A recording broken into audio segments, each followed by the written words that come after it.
Hello and welcome to lesson 15 of this series called The Power of Prayer. This is the third lesson on the practical side of living this life out.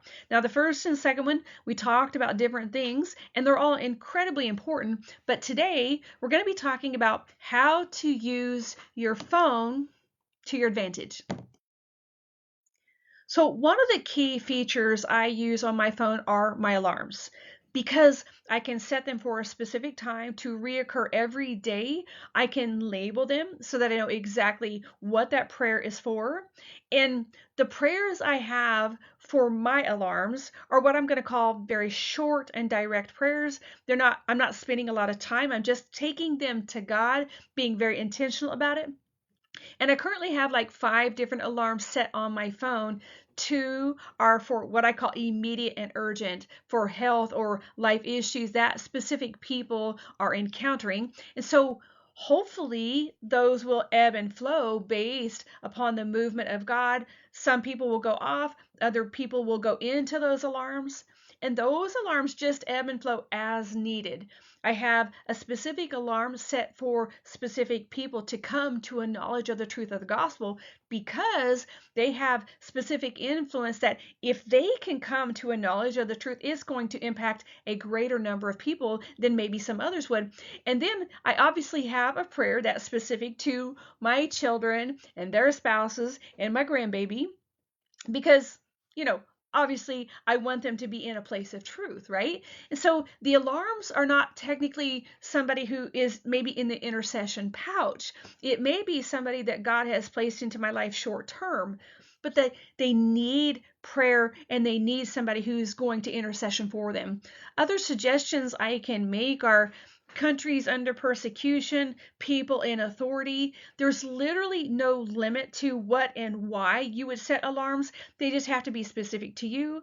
And again, when that alarm goes off, I'm specifically taking that name, thinking of their face, and saying, God, intercede for them and work in them. And then I just go about my work. So those alarms are short, prayers are short, and they're super specific. So the next element I use are timers on my phone. And the reason I like timers is because this is incredibly intentional. And I use the timers specifically for praying in the Spirit. Now, if you don't know what that is, this one won't make a lot of sense to you. If you've gone through my lesson on what praying in the Spirit is and why God gave us a new language, then this will make a lot of sense. Because one of the things God has taught me is that we have got to get intentional in praying in the Spirit and training ourselves for it to be the first line of defense. Praying in the Spirit, if you know, builds us, help us stand strong. That's one of the things. Praying in the Spirit is a way upon which we can intercede for people we don't even know we're interceding for. But then there's also the aspect of how God has provided this as a source, a resource through the Holy Spirit to walk out in this pre-designed, predefined, specified plan. And so in this world, as it grows darker and darker, in this world as we encounter things we don't necessarily know how to stand in it right now, as we build ourselves up and our responses and our fruit of the Spirit become more evident in our lives. And this is simply an amazing resource God has given us. So I set an alarm for praying in the Spirit to tell me to set a timer. I set a timer that goes off every 15 minutes. When the timer goes off, I hit repeat. I begin praying in the Spirit and I let it naturally ebb off as it goes. However, the more you train yourself, the more you're going to find yourself still praying in the Spirit. And not just then, you begin praying in the Spirit while you're driving. You begin praying in the Spirit when you enter a store. You begin praying in the Spirit when you're reading the Bible, when you're listening to an audio file. Because here's the one thing you will learn is that praying in the Spirit does not require the section of your brain that language requires. It's one of the most extraordinary things scientists have discovered is that it comes from a different center part of the brain. And that makes so much sense because it flows out of our belly. Our living waters flow out of our belly.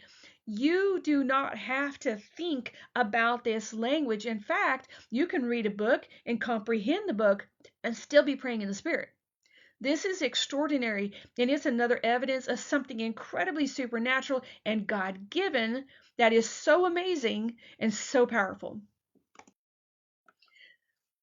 So the next component that I want to talk about is audio prayers.